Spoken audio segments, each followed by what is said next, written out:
Morning. आज की हिंदी की क्लास में आपका स्वागत है बच्चों। मैं चंद्रकांता एसकेएम पब्लिक स्कूल से आज आपको कक्षा 8 में से पुस्तक है भारत की खोज पाठ नंबर 6 अंतिम दौर 1 उसके बारे में समझाऊंगा। इससे पहले के वीडियो में मैंने इसके 2 भाग आपको समझा दिए हैं। भारत में एक अन्य देश का शासन, भारत में ब्रिटिश शासन के अंतर्विरोध तथा तीसरा सन 1857 की महान क्रांति और जातीयतावाद। तो बच्चों ये पुस्तक पंडित जवाहरलाल नेहरू जी ने लिखी है। ठीक है, अब जो है इसका आज हम पढ़ रहे हैं भारत चाहता है इसका हिंदुओं व मुसलमानों में सुधारवादी व दूसरे आंदोलन। तो बच्चों अपनी अपनी पुस्तक आप खोल के बैठोगे, जिससे आप ही साथ साथ में पढ़ते जाओगे। आपने की जो पढ़ने की आदत है वो रीडिंग हैबिट जो है वो भी छूटेगी नहीं और आपको मैं साथ साथ में समझाती भी जाऊंगी। तो शुरू करते हैं कि भारत से पश्चिम की वास्तविक टकराहट 19वीं शताब्दी में हुई थी। यानी वास्तविक रूप से जो पश्चिम देश यानी इंग्लैंड था जो उससे जो टकराहट हुई थी वो 19वीं शताब्दी में जब राजा राम मोहन राय का उदय हुआ था और उन्होंने भारत में फैली अनेक कुरीतियों के विरुद्ध आंदोलन शुरू किए थे। तब जो है अंग्रेजों से टकराहट हुई थी। इस कारण लोगों के विचारों तथा धर्म में भी काफ़ी परिवर्तन हुए थे। जब ऐसे सुधारवादी आंदोलन शुरू हुए तो लोगों की सोच भी बदल गई। हिंदू धर्म के कुछ सामाजिक रीति रिवाजों से दुखी होकर के उस समय क्या हुआ था, बहुत से लोगों ने जो है ईसाई धर्म को अपना लिया था और बंगाल की कुछ मशहूर हस्तियों ने भी अपना धर्म परिवर्तन कर लिया था। इसी समय राजा राम मोहन राय ने हिंदू धर्म में ब्रह्म समाज की स्थापना की और समाज सुधारवादी दृष्टिकोण से की थी। ब्रह्म समाज की स्थापना हुई थी। किसने की ब्रह्म समाज की स्थापना? राजा राम मोहन राय। ठीक है, राजा राम मोहन राय ने ब्रह्म समाज की स्थापना की थी और किस उद्देश्य से की थी? ताकि वो इस देश में समाज में सुधार ला सकें। जो पुरानी परंपराएं हैं, कुछ गलत रीतियां चल रही हैं, उनको जो है वो तोड़ सके, उनको खत्म कर सके। इसलिए उन्होंने ब्रह्म समाज की स्थापना की थी। उसके बाद केशव चंद्र ने उसे लगभग ईसाई रूप दे दिया। भारत के अन्य स्थानों पर भी ऐसी ही प्रवृत्तियां काम कर रही थी और हिंदू धर्म के कठोर सामाजिक ढांचे के विरुद्ध असंतोष उभर रहा था। स्वामी दयानंद और स्वामी दयानंद सरस्वती ने 19वीं शताब्दी में एक अत्यंत महत्वपूर्ण सुधार आंदोलन की शुरुआत की थी, लेकिन उसकी जो जड़ थी वो सुधार आंदोलन की जो जड़ थी पंजाब के हिंदुओं में चली थी। अब यह जो आंदोलन था आर्य समाज का था और उसका नारा था वेदों की ओर लौटो। यानी हिंदू धर्म में जो वेद ग्रंथ हैं, वेद हैं ऋग्वेद, यजुर्वेद, सामवेद, अथर्ववेद, उसमें जो कुछ लिखा गया है उसी के अनुसार ही अपने अपने धर्म को मानो। अब इस नारे का अर्थ क्या था कि वेदों के समय से आर्य धर्म में होने वाले जो विकास का था उसका निषेध किया गया था। आर्य समाज में वेदों की भी एक विशेष दल की व्याख्या की गई थी। लड़के लड़कियों में समान रूप से शिक्षा का प्रसार होना चाहिए, स्त्रियों की स्थिति में सुधार होना चाहिए तथा दलित जातियों के उत्थान के लिए इस समाज ने भी बहुत महत्वपूर्ण कार्य किए थे। ठीक है, तो आर्य समाज के जो काम थे वो भी यही थे कि समाज में सुधार लाना। तो वो सुधारवादी आंदोलन हुए जिसमें क्या था, लड़के लड़कियों को समान अधिकार मिलना चाहिए, नारियों की स्थिति में भी सुधार होना चाहिए और दलित जातियों का भी उत्थान होना चाहिए। यानी सब में समता का भाव होना चाहिए, असमानता का भेदभाव मिट जाना चाहिए। उसी समय बंगाल में स्वामी दयानंद के समय में श्री रामकृष्ण परमहंस भी सामने आए। इनका जो है श्री रामकृष्ण परमहंस का पढ़े लिखे लोगों पर बहुत प्रभाव पड़ा था। यानी उनकी बातों का प्रभाव किन पर पड़ा? जो बहुत पढ़े लिखे लोग थे उन पर। वे सीधे साधे विद्वान ही नहीं थे, हम कहें कि वो एक विद्वान थे इसलिए पढ़े लिखे लोगों पर उनका प्रभाव पड़ा था। वे केवल विद्वान ही नहीं थे बल्कि वो एक धर्मपरायण व्यक्ति थे। लेकिन समाज सुधार में उनकी कोई विशेष रुचि नहीं थी। वे भारत के संतों की परंपरा में आते हैं और बड़े ही उदार व्यक्ति थे। आत्म साक्षात्कार की खोज में वे मुसलमान और ईसाई तत्वज्ञानियों तक से मिले थे। आत्म साक्षात्कार अपनी आत्मा के बारे में, यानी अपने आप को पहले सुधारो, स्वयं के बारे में जानना और फिर स्वयं में सुधार करना, ऐसा वो चाहते थे। धीरे धीरे लोगों का ध्यान उनके असाधारण व्यक्तित्व और चरित्र की ओर आकर्षित होने लगा, यानी लोग उनकी तरफ आकर्षित होने लगे। उन्होंने धार्मिक विश्वास की बुनियादी बातों पर बल देते हुए कहा कि हिंदू धर्म और दर्शन के अनेक पक्षों को उन्होंने आपस में जोड़ा, कई दूसरे धर्मों को भी अपने में मिलाया। वे सांप्रदायिकता के प्रबल विरोधी थे। उन्होंने सभी धर्मों में सत्य की स्थापना पर बल दिया। आधुनिक जीवन के संदर्भ में हमें समझना बहुत कठिन था, लेकिन फिर भी वे भारत के रंगीन सांचे की तरह थे। अब इसके बाद जो एक और हमारे सामने आए महापुरुष वो थे विवेकानंद जी। अब विवेकानंद जी ने अपने गुरु भाइयों के सहयोग से ही रामकृष्ण मिशन की स्थापना की, जिसमें सांप्रदायिकता बिल्कुल नहीं थी। उन्हें भारत की विरासत पर गर्व था। जीवन की समस्याओं के प्रति उनका दृष्टिकोण बिल्कुल आधुनिक था, यानी नया था। वे भारत के अतीत और वर्तमान के बीच एक सेतु की तरह थे।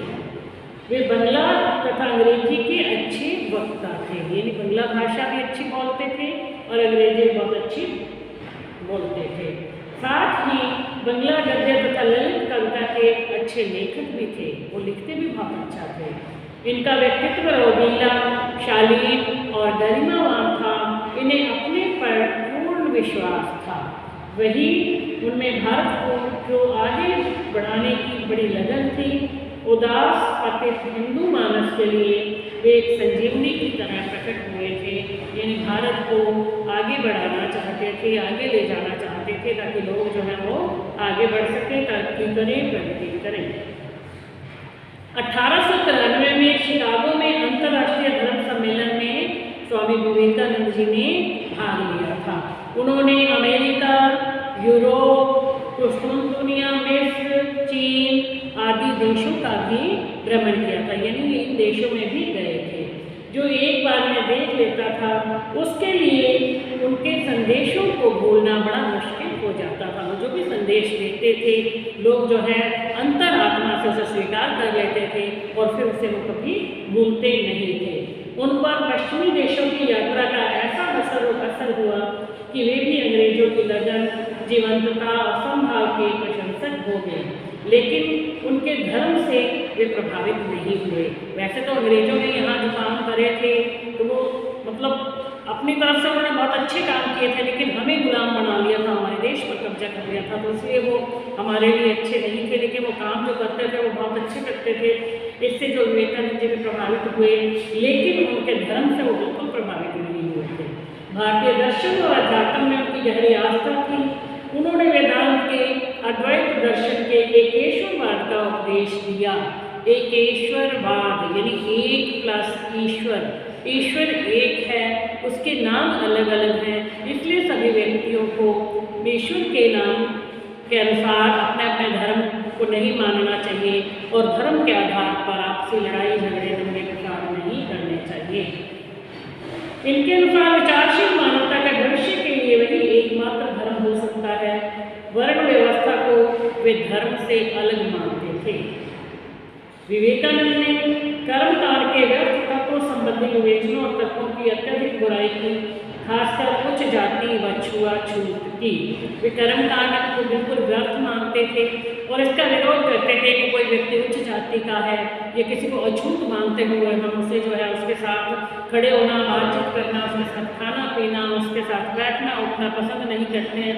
ये सब गलत है, क्योंकि उनके अनुसार ईश्वर एक है और सभी उस ईश्वर की संतान हैं। तो इसलिए जो है जाति के आधार पर किसी तरह का कोई भेदभाव नहीं होना चाहिए। जाति और धर्म के अनुसार व्यक्ति नहीं उसका भेदभाव नहीं करना चाहिए, क्योंकि जब व्यक्ति संसार में आता है, जन्म लेता है, तो उसे कुछ पता नहीं होता कि वो किस जाति में जन्म ले रहा है, किस धर्म में जन्म ले रहा है और किस धर्म को मानने वाले हैं, यानी उसके परिवार के, उसे कुछ पता नहीं होता।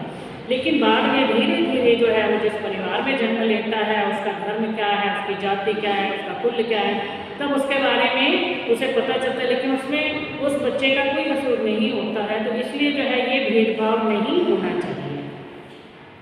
विवेकानंद ने एक बात को प्रबलता से प्रतिपादित किया थी और अपने भाषणों में भी लिखा, वह थी अभय और निडर रहो। अभय भय रहित, यानी निडर रहो, डरो नहीं किसी। उनके अनुसार अगर दुनिया में कोई पाप है तो वह दुर्बलता है, यानी कमजोरी है। हम बोलते हैं ना पाप कौन से होते हैं, हम तो मानते हैं कि उसको छोटे से जीव को मार दिया तो हमने पाप कर दिया, उसको गलत बोल दिया हमने बहुत बड़ा पाप कर दिया। दुर्बलता है, शर्म की कमजोरी है, कमजोर नहीं बनना चाहिए। हर तरह की दुर्बलता से बचो, दुर्बलता पाप है, दुर्बलता मृत्यु है। उपनिषदों की यही महान शिक्षा थी और सत्य की कसौटी की। उपनिषदों में भी यही लिखा गया था कि कमजोरी जो है वो सबसे बड़ा पाप है। कोई भी चीज़ जो तुम्हें शारीरिक, बौद्धिक और आध्यात्मिक दृष्टि से कमजोर बनाती है, उसे जहर की तरह छोड़ दो। यानी कोई ऐसी चीज़ या कोई ऐसी बात है जिससे हमें ये लगता है कि हम बड़े कमज़ोर से पढ़ रहे हैं, अपने आप को कमज़ोर महसूस कर रहे हैं, तो उसे जहर की तरह छोड़ देना चाहिए। जैसे जहर पता होता है व्यक्ति को कि जहर को यदि पी लिया तो उसकी मृत्यु हो जाएगी, तो वो कभी भी उसे हाथ नहीं लगाता, उसे छोड़ देता है। उसी तरह से यदि कोई ऐसी बात है जो हमें कमज़ोर बनाती है, तो उसे भी जहर की तरह छोड़ देना चाहिए। उसमें कोई जीवन नहीं है, वह सत्य कभी नहीं हो सकती, क्योंकि सत्य मजबूत बनाता है, सत्य पवित्रता है, सर्वज्ञान है, क्योंकि सत्य से व्यक्ति मजबूत बनता है। अब हम कई बार क्या करते हैं कि सत्य को छुपा लेते हैं और एक झूठ बोल देते हैं किसी से, किसी बात के लिए भी, लेकिन उस एक झूठ के लिए हमें फिर पता नहीं कितने ही झूठ बोलने पड़ते हैं, क्योंकि हम खुद ही भूल जाते हैं कि हमने उस व्यक्ति से क्या बात कही थी। और यदि सच बात कहते हैं, किसी के सामने सत्य बोलते हैं, तो हमें जो है उसके लिए ये याद नहीं रखना पड़ता, क्योंकि जो बात सच है वो हमें याद रहती ही रहती है। तो इसलिए कभी झूठ नहीं बोलना चाहिए, सत्य ही बोलना चाहिए। उन्होंने कहा कि सत्य जो है वो व्यक्ति को मजबूत बनाता है, सत्य ही पवित्रता है, सत्य ही सर्वज्ञान है। अंधविश्वासों से सावधान रहो। बहुत से लोग जो है अंधविश्वासों को मानते हैं। प्राचीन काल में तो सभी जो है बड़े अंधविश्वासी लोग थे, जैसा पंडित लोग कहते थे वैसा वैसा कर लेते थे। तो ये अंधविश्वास ही था कि सती प्रथा में यदि स्त्री पति के साथ ही जिंदा जला दी जाएगी तो स्वर्ग में से स्थान मिलेगा, और यदि वो जिंदा रहना चाहती है तो उसे कमरे में बंद कर दिया जाएगा, उसके बाद उसे मुंडवा दिया जाएगा। तो ऐसी बातें जो है ये क्या अंधविश्वास है। तो उन्होंने कहा था कि अंधविश्वासों से सावधान रहो।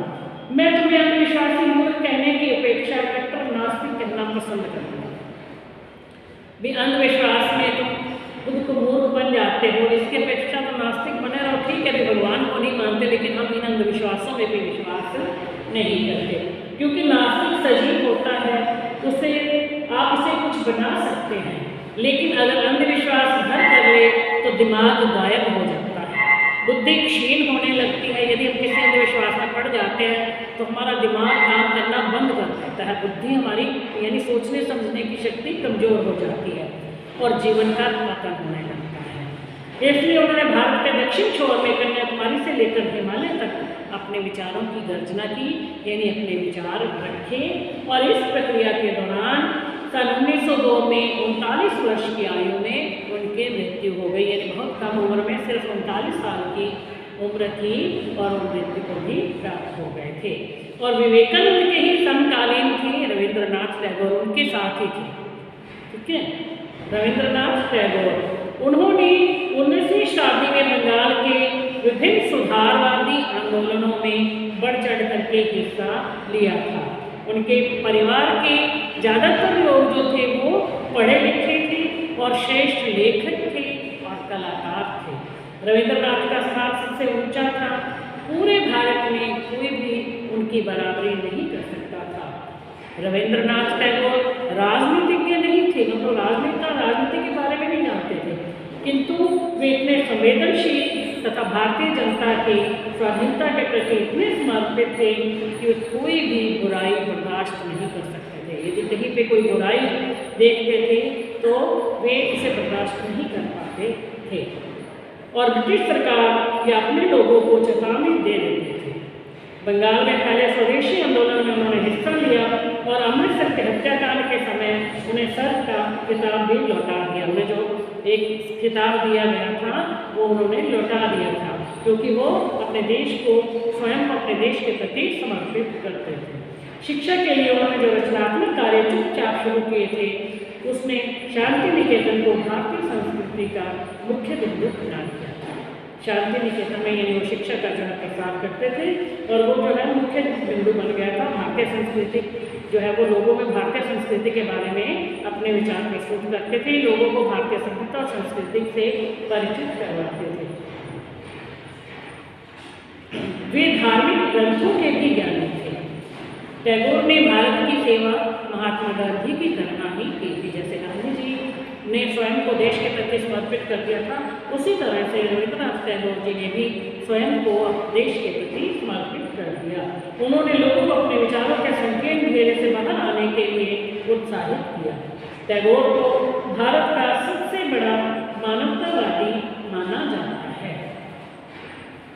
भारत के दो विशिष्ट और प्रभावशाली व्यक्ति थे, टैगोर और महात्मा गांधी, यानी रविंद्रनाथ टैगोर और महात्मा गांधी। कोई भी दो व्यक्तियों का व्यक्तित्व और बनावट आपस में इतनी अलग नहीं हो सकती। इनकी समानताओं और विषमताओं से हम बहुत कुछ सीख सकते हैं। टैगोर कलाकार थे जो सर्वहारा के प्रति सहानुभूति के कारण लोकतंत्रवादी हो गए थे। गांधी जी पूरी तरह से जनता के आदमी थे, भारतीय किसानों का साकार रूप थे, भारत की दूसरी प्राचीन परंपरा का प्रतिनिधित्व करते थे। यह परंपरा संन्यास और त्याग की परंपरा थी। टैगोर जी विचारक थे तो गांधी जी कर्मठता के प्रतीक थे। दोनों भारत के अलग अलग पक्षों का प्रतिनिधित्व करते थे जो एक दूसरे के पूरक थे, यानी अलग अलग प्रतिनिधित्व करते थे फिर भी एक दूसरे के पूरक थे। दोनों जो है वो साथ मिलके चलते थे, दोनों एक दूसरे के बिना अधूरे थे। आध्यात्मिक और राष्ट्रीय विरासत में हिंदू मध्य वर्ग की आस्था को बढ़ाने में श्रीमती एनी बेसेंट का भी प्रमुख प्रभाव पड़ा था। तो बच्चों, आज हमने जो है भारत के जितने भी व्यक्तिशाली व्यक्ति प्रतिभा के जो धनी थे, व्यक्तित्व के धनी थे, उनके बारे में हमने पढ़ा। तो इसके बाद जो है श्रीमती एनी बेसेंट जो है वो मैं आपको नेक्स्ट वीडियो में समझाऊंगी। आज के लिए इतना ही। Thank you.